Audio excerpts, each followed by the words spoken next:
Mesdames et messieurs, bonjour, bonsoir et bienvenue dans votre édition de 22 heures au sommaire de l'actualité. Déclaration du ministre de l'Environnement sur la participation de la délégation djiboutienne suite à la COP27. Une nouvelle mondiale aux États-Unis, Donald Trump annonce sa candidature à la présidentielle de 2024. Le journal au complet à présent, la Banque mondiale a présenté aujourd'hui à la salle des conférences du Centre de leadership et de l'entrepreneuriat sa deuxième édition de son bulletin sur la conjoncture économique de la République de Djibouti, une analyse de l'équipe de la Banque mondiale sur l'état général de l'économie djiboutienne, sur l'évolution récente, les perspectives au moyen terme et les risques ainsi les potentialités du secteur numérique de notre pays. La cérémonie a été co-présidée par le ministre de l'économie, M. Ilyes Moussa Dawale, et le représentant résident de la Banque mondiale à Djibouti. Cette nouvelle édition du document semestriel de la Banque mondiale sur la conjoncture économique de Djibouti est une analyse menée par un groupe d'experts de la Banque mondiale qui sort d'une enquête approfondie faite par les experts, qui fait référence également à plusieurs autres bulletins sur l'économie de Djibouti publiés par le gouvernement djiboutien ou des organisations régionales et internationales. Ce nouveau bulletin introduit d'abord que l'économie djiboutienne est en cours de redressement après les nombreux impacts confrontés comme le reste du monde. Cette progression est tirée par la mise en œuvre des programmes d'investissement privé et public et la réforme structurelle des entreprises dans le cadre du plan national de développement mentionné sur le rapport de la Banque mondiale. Financier, Mesdames et Messieurs les représentants de l'Université de Djibouti, Mesdames et Messieurs, je vous remercie très sincèrement d'avoir répondu à l'invitation pour le lancement du bulletin de conjoncture économique de Djibouti, une analyse que la Banque mondiale réalise 2 fois l'année pour partager l'information sur les tendances économiques du pays afin d'enrichir les discussions de politique économique avec le gouvernement et l'ensemble des acteurs économiques. Ce travail a été réalisé par une vaillante équipe qui a fait le déplacement à Djibouti, qui est composée de M. Eric Leborgne, qui est là, qui conduit cette mission, Eric Tchoukebound, qui est l'économiste principal, qui va faire la présentation, Yasmine Osman, qui fait partie de l'équipe, donc qui vont faire cette présentation aujourd'hui. Après la cérémonie officielle, a eu lieu un débat sur le bulletin de conjoncture économique fait par la Banque mondiale. Plusieurs personnalités venues de l'université de Djibouti et d'autres participants ont posé des questions relatives à ce rapport de la Banque mondiale sur l'économie djiboutienne. M. Ruki-Boundé, économiste et principal responsable de l'économie de Djibouti pour la Banque mondiale et membre de l'équipe de la Banque mondiale qui a rédigé le rapport, répond aux questions posées par les étudiants et les autres responsables si présents.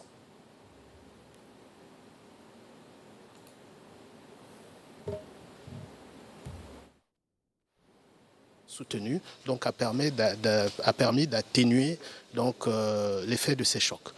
Et ce choc a un effet sur les prix, sur l'inflation, donc sur le pouvoir d'achat des ménages et surtout des plus vulnérables. Et aussi a un effet sur le budget de l'État parce que pour pouvoir atténuer l'effet de ces chocs, l'État est obligé d'intervenir, notamment en renonçant à des recettes pour permettre aux Djiboutiens de conserver leur pouvoir d'achat en achetant le carburant au même prix qu'il y a 1 an ou 2 ans, même si les prix sur le plan international ont augmenté. Établissant un propos explicite sur le rapport de la situation économique de Djibouti présenté par la Banque mondiale, le ministre de l'économie, M. Ilyes Moussa Dawale, a indiqué les grandes lignes que ce rapport a un professionnalisme, même si on peut trouver sur le site du ministère ou de la direction de l'économie un bulletin sur la situation économique, sur la même base pour donner le même chiffre, la même projection et pour les mêmes objectifs. Puis le ministre de l'économie, pour faire le point sur le déficit budgétaire, a fait l'objet d'un chapitre clé du rapport établi par la Banque mondiale. Poursuivant son commentaire, le ministre de l'économie a souligné que depuis 2 ans et demi, les pays du G20 ont suspendu temporairement le paiement de la dette du pays en difficulté. C'est pourquoi le montant total des dettes a été revu à la hausse. Mentionné dans le titre, le ministre de l'Environnement et du Développement durable, son Excellence M. Mohamed Abdelkader Moussa Halem, a fait une déclaration sur la participation de la délégation djiboutienne au COP27, conduite par le président de la République, son Excellence El Hadj Ismaël Omar Guelleh, et les différents points qui ont été discutés. Il a indiqué également que Djibouti est en avance par rapport à d'autres pays en matière de la réduction des gaz à effet de serre sur la couche atmosphérique. On écoute le ministre. C'est une plateforme de discussion internationale dont tous les leaders du pays se retrouvent pour discuter des voies et moyens, contre le changement climatique. Donc, Djibouti a porté sa voix. Comme vous le savez, la problématique du changement climatique est un fléau aujourd'hui et est une menace grave pour tous les pays du monde. La COP 27 est un COP africain. C'est un COP africain et cette COP, comme on l'appelle, de mise en œuvre de l'accord de Paris de COP 21.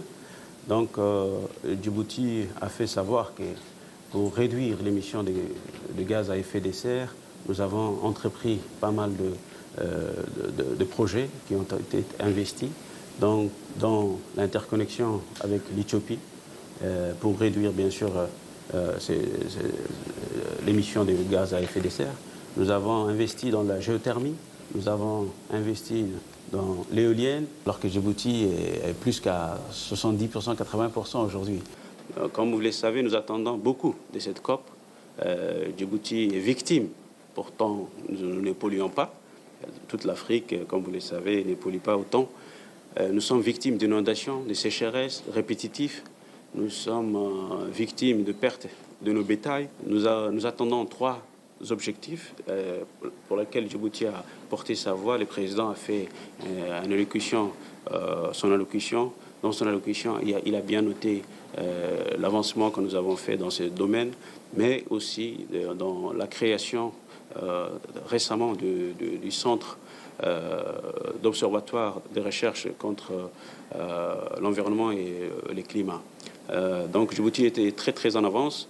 Les 3 objectifs que nous attendons, c'est que les pays développés puissent réduire drastiquement l'émission des gaz à effet de serre, premièrement. Secondo, nous attendons à ce que les financements qui sont alloués aux pays qui sont touchés, surtout le financement d'adaptation, soit égal au financement d'atténuation.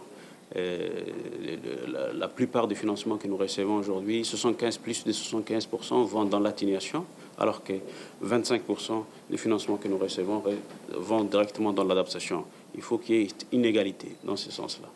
Troisième chose que nous attendons de cette COP, c'est qu'on crée un mécanisme de finances pour compenser les pertes et dégâts que nous subissons, reconstituer nos infrastructures qui sont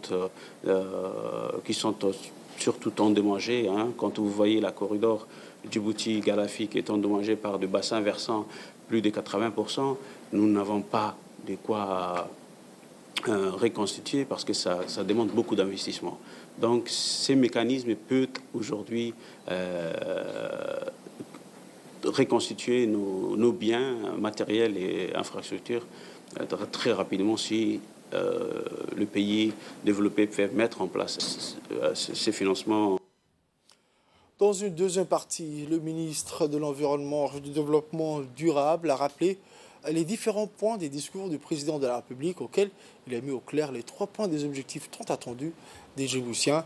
On réécoute le ministre.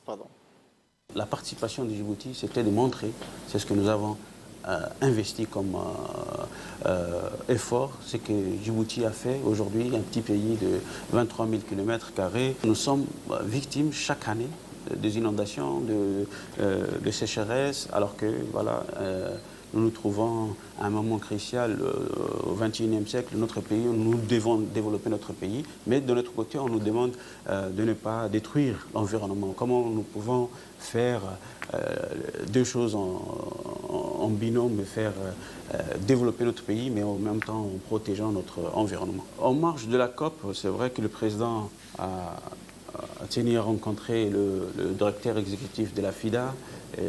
Il a aussi rencontré le général du Fonds vert pour le climat. Le plus grand projet que le président a voulu mettre sur table, c'était la plantation de 1000 hectares à Halle. Et ces projets que le président a tenu vraiment pour que nous puissions sortir et avoir une indépendance de sécurité alimentaire. Et ce projet va bientôt voir le jour, nous espérons, Inch'Allah. Et la FIDA ainsi que le Fonds vert pour le climat a donné leur promesse au président de faire par phase.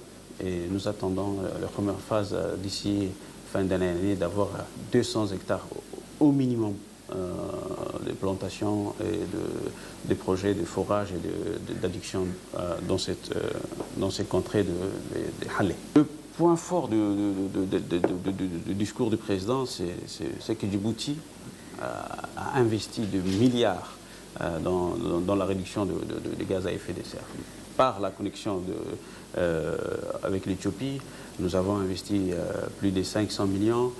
Avec l'éolienne, avec la géothermie, c'est ce que le président a voulu montrer que Djibouti a fait quelque chose dans l'accord de Paris dont nous sommes signataires. Donc, en contrepartie, Djibouti doit avoir, puisque nous avons réduit autant d'émissions, nous devons maintenant être éligibles au crédit carbone. Je sais que nous allons très bientôt présenter un document stratégique dans ce domaine. Absolument, nous avons fait plus que c'est ce que l'accord nous demande. Hein. L'accord, c'était de réduire de 40% l'émission de gaz à effet de serre d'ici 2025, alors que Djibouti est plus qu'à 70%, 80% aujourd'hui. Bientôt avec l'éolienne et la géothermie, je crois qu'on peut atteindre 100%. Donc, une fois qu'ils seront effectifs, Djibouti peut se targuer d'être les champions dans le green. Et c'est ce que le président a fait. Hein. On est très, très en avance. C'était la déclaration du ministre de l'Environnement et du Développement durable, M. Mohamed El-Kader Moussa Halem. Nous poursuivons avec les actualités de ce journal. Le ministre des Infrastructures et de l'Équipement, son Excellence M. Hassan Ahmed Ibrahim, a participé à la 11e édition du Congrès national de la route qui s'est tenu à Dakhla, au Royaume du Maroc, du 10 au 12 novembre 2022. Au marge de sa participation à cette 11e édition, le ministre a procédé à la signature d'un mémorandum d'entente de coopération technique dans le domaine des infrastructures de transport avec son homologue marocain, M. Nizar Baraka, ministre de l'Équipement et de l'Eau. Ont participé aux côtés du ministre à ces réunions M. Mohamed Douhour, ambassadeur de la République de Djibouti au Royaume du Maroc, le directeur général de l'Agence djiboutienne des routes ainsi que la directrice générale du laboratoire central du bâtiment et de l'équipement. Dans la même journée, soit le 10 novembre 2022, les ministres ont coprésidé la cérémonie de signature d'un accord cadre de partenariat entre le laboratoire central du bâtiment et de l'équipement et le laboratoire public d'essais et d'études. Le lundi 14 novembre, le ministre s'est entretenu avec le ministre marocain des Transports et de la Logistique, M. Mohamed Abdel Jalil. Ils ont ensuite procédé à la signature d'un accord de coopération dans le domaine de la marine marchande. Cet accord vise à échanger des expériences, des informations et de publications, à organiser des rencontres entre experts et hauts fonctionnaires des deux pays dans l'objectif de mener des études sur des sujets d'intérêt commun, particulièrement dans le domaine de la formation professionnelle de la marine marchande. Dans son intervention, le ministre a évoqué de l'évolution réalisée dans le domaine du transport et des infrastructures portières à Djibouti et a rappelé également que l'esprit de cet accord est de garantir notamment aux opérateurs de transport maritime de nos deux pays. Le ministre délégué de la décentralisation, son Excellence M. Kassim Haroun Ali, a ce matin parrainé l'ouverture de l'atelier du lancement de formation des membres du comité de pilotage et des acteurs clés qui se déroulera qui se déroulera à la salle de conférence de l'INAP du 16 au 17 novembre 2022.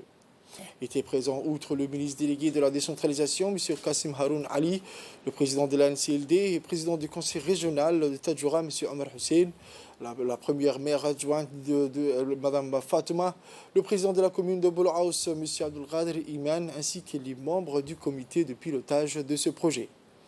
La réalisation du diagnostic institutionnel assorti d'un plan de développement institutionnel lancé par l'Association nationale des collectivités locales de Djibouti s'inscrit dans le cadre de la mise en œuvre du projet la participation de la société civile à la gouvernance et au développement local à Djibouti.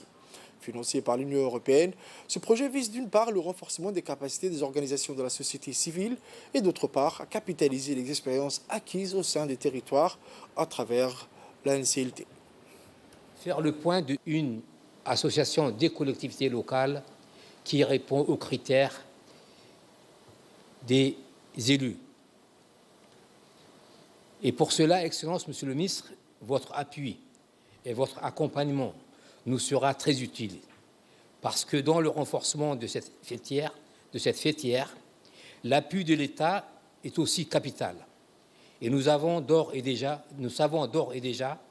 que nous pouvons compter sur vous, Monsieur le Ministre. C'est pour cela qu'aujourd'hui, nous vous demandons de porter la voix de la NCLD auprès de vos collègues et aussi auprès des autres institutions, ce qui va renforcer cette décentralisation portée par son Excellence le Président de la République, Al-Hajj Ismaïl Omar Guelleh. À présent, nous allons écouter les propos du ministre délégué de la décentralisation, son Excellence M. Kassim Haroun Ali. Pour moi, un grand plaisir et un honneur de prendre la parole ce matin à l'Institut national administratif public, qui est l'INP, à l'occasion de l'ouverture de l'atelier de l'enseignement et de la formation de membres du comité de pilotage de l'ANCLD et des acteurs clés qui s'inscrivent dans le cadre de la mise en œuvre des projets.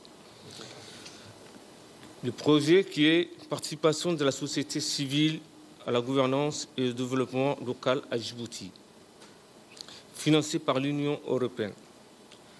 Je me réjouis d'autant plus de l'organisation de cet atelier qu'il a pour finalité le renforcement des capacités institutionnelles et des plaidoyers de l'ANCLD. Aussi, à l'issue de la situation, notamment un diagnostic exhaustif de la situation au plan administratif, financier, patrimonial et humain, l'ANCLD devrait-elle bénéficier d'un renforcement nécessaire à l'amélioration de l'efficacité et de la qualité des services de l'association, ainsi que d'un plan quinquennal de développement institutionnel. Un plan qui devrait être calqué de tout point sur la feuille de route de la décentralisation, laquelle s'inscrit principalement dans les orientations du pilier de bonne gouvernance de la vision 2035 et dans les orientations institutionnelles et inclusives du plan national de développement qui reflète la vision du président de la République, son Excellence, M. Ismaïl Omar Guelleh. Mesdames et Messieurs, comme vous pouvez le constater, il est permis de souligner, en guise de conclusion, que l'ANCLD est désormais conçue comme partenaire indéniable dans la mise en œuvre du processus de la décentralisation et du développement local. La grande salle de réunion de la Chambre de commerce a abrité ce matin la deuxième journée de rencontre d'information et d'échange entre les entreprises djiboutiennes de la place et les forces françaises stationnées à Djibouti. En présence du président de la Chambre du commerce de Djibouti, M. Youssouf Moussé Dawale, et le colonel Charlie Polier, directeur des infrastructures des forces françaises stationnées à Djibouti, ainsi que des chefs d'entreprise djiboutiennes. La deuxième journée de ces rencontres a concerné aujourd'hui les infrastructures. Les deux parties ont pu échanger les informations nécessaires. Des opérations de l'entreprise Zeki Awad, l'une des entreprises de désamiantage à Djibouti. On fait également des travaux publics, grosses œuvres, secondes œuvres, rénovation des bâtiments, reprise de structures, charpente, couverture et plomberie aussi. Oui, facile bien sûr, parce que en fait c'est pour créer des emplois aussi en même temps. Donc ça doit être facile pour tout le monde et sans exception bien sûr. On écoute à présent un extrait de la réaction du directeur des infrastructures des forces françaises stationnées à Djibouti. Tous les ans, nous organisons à la Chambre de commerce et d'industrie de Djibouti une journée qui nous permet de rencontrer les entreprises qui travaillent pour nous, avec lesquelles nous passons des contrats.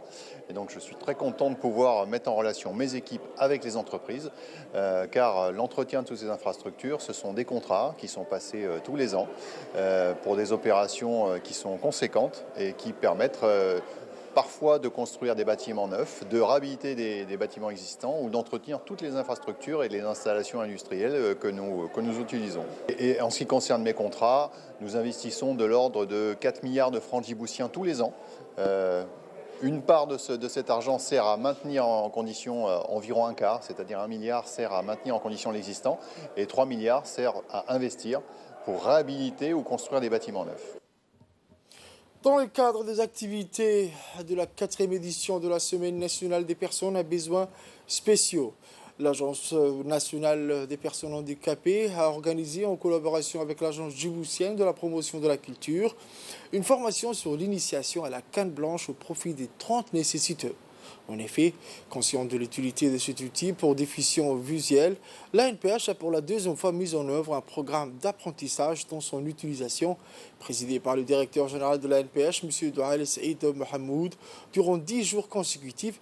Les participants vont apprendre dans les aptitudes de base dans l'utilisation de la canne. Cet outil à usage universel et non seulement comme un moyen de se repérer dans leur environnement spatial, mais aussi de faciliter leur locomotion en évitant les obstacles, mais également un objet reconnu comme un symbole de la cécité afin d'indiquer ces handicaps aux autres personnes pour qu'elles soient plus vigilantes à l'égard de son porteur, d'où éventuellement faciliter la communication. Dans la continuité des activités programmées pour la célébration de la Journée internationale de l'enfance, ont eu lieu des séances de sensibilisation sur les droits de l'enfant dans les établissements scolaires. En effet, en collaboration avec le ministère de l'Éducation nationale et de la formation professionnelle, le ministère de la Femme et de la Famille et l'UNFD ont organisé des séances de sensibilisation sur la protection de l'enfance dans différents établissements scolaires du 15 au 16 novembre 2022 avec l'appui technique et financier de l'UNICEF. Les séances de sensibilisation ont été animées par la directrice de la famille, Mme Fouzia Ali Ousmane, la coordinatrice de la cellule d'écoute de l'UNFD, Mme Sahar Hassan, et Mme Lula Ali El-Abé, directrice de l'enseignement public du MENFOP. Au cours de cette sensibilisation, les responsables ont mis en exergue les droits fondamentaux de l'enfant, à savoir le droit d'avoir une identité, d'avoir une famille, d'être en bonne santé. Pour n'en citer que cela, l'existence d'une ligne verte destinée à la protection de l'enfant et dont les coordonnées sont 1525 disponibles au sein du ministère de la Femme et de la Famille. Le principal objectif de cette campagne était de sensibiliser les collégiens et les lycéens sur le droit fondamentaux et de les informer qu'une plateforme pour la protection de l'enfance regroupant les différents services de protection de l'enfant est opérationnelle. Rappelons que cette plateforme est une des priorités du gouvernement djiboutien et que ces activités sont soutenues et suivies au plus haut niveau de l'État. Autre actualité de ce journal, direction d'Ikil, où dans le cadre de la régulation du marché de produits alimentaires de première nécessité, le ministère du Commerce et du Tourisme a lancé des opérations de contrôle des prix au niveau de la région de l'unité du 14 au 15 novembre 2022. L'objectif principal de ces opérations de grande envergure est de veiller au respect des prix fixés par le ministère du Commerce et à la qualité des produits alimentaires commercialisés.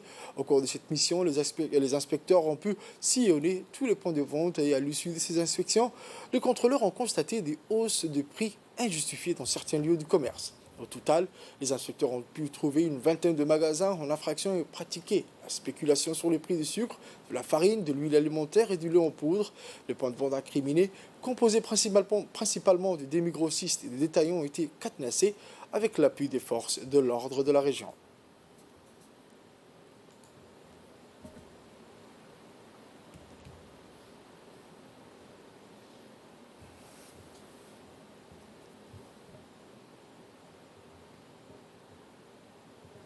Une équipe du ministère du Commerce et du Tourisme séjourne ici à Dikil pour vérifier les prix de vente des produits de première nécessité homologués par le ministère. La mission vérifie aussi la qualité des produits commercialisés.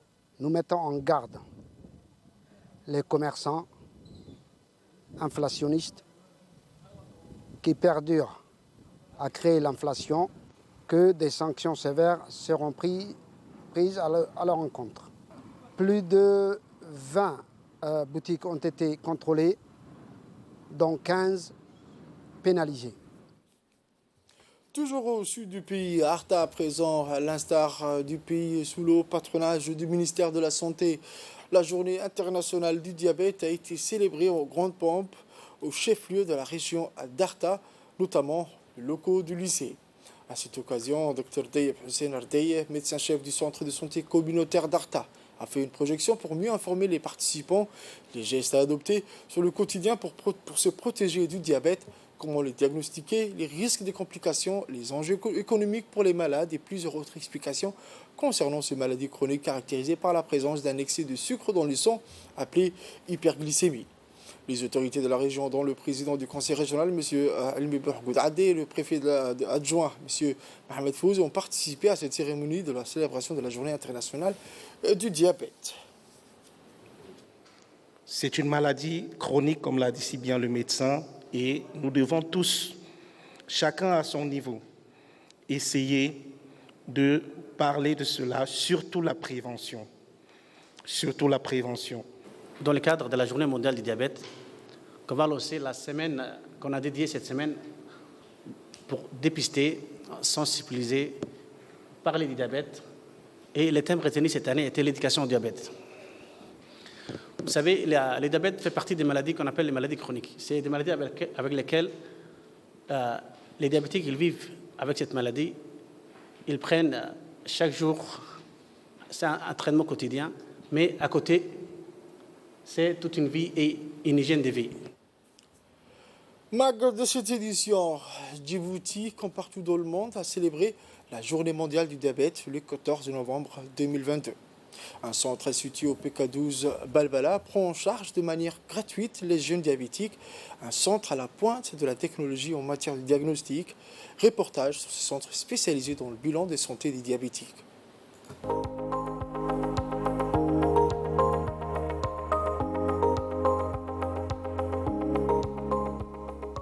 Nous sommes dans la commune de Balbala, au PK12, précisément où se trouve le centre pour jeunes diabétiques. Vers 8 h du matin, ces jeunes venus accompagnés de leurs parents quittent leur domicile pour rejoindre le centre où les attendent un diabétopédiatre, des médecins et infirmiers. Le rituel est immuable et revient une fois tous les 3 mois sur rendez-vous. Le docteur s'invite même dans le fil d'attente pour poser des questions aux parents de jeunes sur leurs états de santé.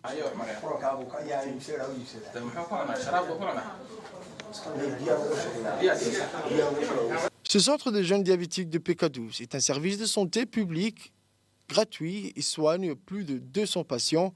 Ère de numérique obligée, une base de données connectée fait désormais partie intégrante du centre qui joue un rôle principal dans la gestion des patients. Ainsi, les cabinets de consultation sont tous équipés et interconnectés à un réseau informatique de qualité, assurant ainsi la fiabilité et la confidentialité du diagnostic. À leur arrivée, les enfants se font piquer le bout du doigt avec un autopiqueur. La goutte de sang est déposée sur une bandelette et placée sur le lecteur qui affiche le taux de glycémie, un hémoglycotest de plus normal. Ici, le laboratoire en fait 2 analyses, la microalbuminie et l'hémoglobine glyquée, qui sont 2 analyses nécessaires pour tout jeune diabétique. Ils ont le résultat en 5 minutes, donc hémoglobine glyquée et microalbuminie. On fait dans cette machine. La machine, c'est une DC vitesse, donc automatiquement, on a le résultat en 5 minutes. Chacun a sa note sur un papier de traitement. Puis c'est l'injection dans le bras, la cuisse, la hanche ou le ventre, avec ou sans l'aide des soignants. L'enfant s'assoit en face du médecin pour discuter de la veille, les repas et les activités, etc. Et les parents ne font qu'observer et constater les connaissances de leurs enfants. Parce que connaître son diabète et réagir aux signaux est déjà une forte maîtrise de sa maladie. Le diabète de type 1 est la conséquence d'un déficit hormonal, l'insuline, dû à la destruction des cellules du pancréas par un mécanisme auto-immune. Le diabète de type 1 ne se guérit pas, mais se soigne par l'administration d'insuline par stylo ou pompe à insuline. C'est pourquoi il est primordial de faire de l'éducation thérapeutique ludique pour accompagner l'enfant et ses parents, car il ne s'agit pas de soigner une maladie, mais de vivre avec toute sa vie. Selon les médecins, contrairement à d'autres maladies chroniques, le diabète de l'enfant est une maladie prégnante. Ici, c'est la salle d'éducation thérapeutique où on forme les patients, les enfants et les parents sur le diabète. Donc dans cette salle a une capacité de 24 places. Donc on peut accueillir 12 familles, c'est-à-dire un enfant et un parent. Objectif, leur apprendre à devenir autonomes, faire eux-mêmes leur surveillance et leurs soins tout en ayant une vie de leur âge. Une institutrice spécialisée est à leur disposition pour leur montrer que c'est possible, à condition d'avoir de bonnes connaissances sur le diabète et d'acquérir les bons gestes. Cet établissement médicalisé, destiné aux enfants et aux jeunes diabétiques, ne s'arrête pas là. Qui dit diabète de type 1 et grossesse dit variation des besoins en insuline pendant et après, le contrôle de la glycémie qui est un enjeu quotidien dans la vie de personnes vivant avec un diabète, le encore plus pendant la grossesse qui correspond à une période de profond bouleversement hormonal. Je suis enceinte de 7 mois. Je me soigne ici au centre de PK12 maintenant depuis 3 mois. À l'époque, quand j'ai tombé enceinte, j'ai rentré direct dans le coma à cause de mon diabète. Mais depuis que je me fais suivre ici au centre de PK12, je vais très bien. Le centre de jeunes diabétiques de PK12 est un centre de référence qui a su attirer les populations les plus lointaines de la capitale, dans les localités et sous-localités des régions de l'intérieur. Nous travaillons ici 3 médecins, dont 2 médecins généralistes et un médecin, un docteur, une pédiatre, une spécialisée dans la diabétologie, une pédiatrique. Pas toujours facile de soigner un enfant diabétique parce que les circonstances sont particulières. Un enfant de moins de 5 ans a du mal à se contrôler. Notre première mission, c'est de les soigner d'abord, donc de les suivre en consultation, mais aussi de les éduquer sur la façon de prendre eux-mêmes leur diabète, ce qu'on appelle l'autosurveillance. Développer les compétences de la domaine de la lutte contre le diabète des jeunes. Un investissement de haut de gamme qui répond aux exigences de prise en charge médicale actuelles. Cette structure médicale a pour objectif de réduire à long terme l'impact de cette pathologie chez les jeunes. Sa vocation est de soigner tous les patients, mais avec une ligne directrice bien orientée. La familiarisation, la compréhension, l'éducation au diabète avant tout. Dans le cadre du projet Participation de la société civile à la gouvernance et au développement local à Djibouti, financé par l'Union européenne, mis en œuvre par l'Association internationale des maires francophones, a organisé au niveau de 5 régions et des communes de Djibouti une mission d'information et de sensibilisation des membres des OSC sur l'appel à proposition. La région d'Ali Sabia a accueilli l'équipe d'émission dans la salle de réunion du conseil régional. La réunion a regroupé une vingtaine de représentants des OSC actifs dans la région. Cet événement, présidé par le vice-président du conseil régional, M. Nours Idgeldon, a regroupé les présidents et membres des associations de la société civile et des membres de l'ANCLD, animateurs de l'atelier, M. Flavien Sass, assistant technique international, M. Ali Roufa Aden, secrétaire permanent de l'ANCLD. L'objectif général de cette mission est d'apporter un appui méthodologique aux OSC pour une meilleure compréhension des points essentiels des lignes directrices et des consignes de remplissage de la fiche de demande de subvention afin de produire des offres de qualité. Dans le cadre d'un un projet intitulé « Participation de la société civile à la gouvernance et au développement local ». Donc, dans le cadre de ce projet, il est prévu un accompagnement des organisations de la société civile pour la mise en œuvre de projets de développement. Fait divers de ce journal, les activités de lutte contre les trafics illégaux de produits de contrebande se sont intensifiées ces derniers jours où de nombreuses opérations réussies ont été enregistrées par la douane djiboutienne. En effet, c'est dans ce contexte que les soldats de l'école militaire président Goulet de la localité de Holhol ont réussi dimanche dernier à intercepter plus de 3,5 tonnes de khat en provenance de l'Éthiopie en passant par Ali Sabié. Une saisie impressionnante par la quantité et qui constitue incontestablement la plus significative en ces derniers jours. Plus précisément, il s'agit de 90 colis de khat capturés lors d'une opération de surveillance diligentée par le commandant en chef de l'EMA pour fermer les points de passage illégaux des réseaux de trafic illicite. Opération qui s'est soldée par un succès a également permis la confiscation des 2 véhicules utilisés par les trafiquants pour écouler illégalement ces produits. 2 voitures de type 4x4 que les malfrats ont préféré fuir et abandonner. En application de la procédure en vigueur, la totalité de la marchandise capturée a été remise à la douane nationale. Des produits très lucratifs que les contrebandiers remuent ciel et terre pour les importer dans l'illégalité et souvent jusqu'au détriment de leur vie et de leur intégrité physique. Lors d'une intervention pour honorer cette réussite de l'opération, M. Bachir Mohamed Farah de l'école militaire Goulet de Hol et le chef de la division douanière, M. Yahya Moussa, se sont félicités du travail accompli tout en lançant une mise en garde à l'endroit des trafiquants. Et enfin, pour le nouvel international, je vous disais dans les titres, l'ancien président des États-Unis, Donald Trump, a annoncé mardi soir sa candidature à l'élection présidentielle américaine de 2024. M. Trump, 76 ans, a également déposé mardi auprès de la commission électorale fédérale les documents établissant sa candidature. Cette annonce est intervenue une semaine après les élections des mi-mandats de 2022 aux États-Unis, au cours desquels les 435 sièges de la Chambre des représentants et les 35 sièges du Sénat, qui en comptent 100, étaient en pourvoir.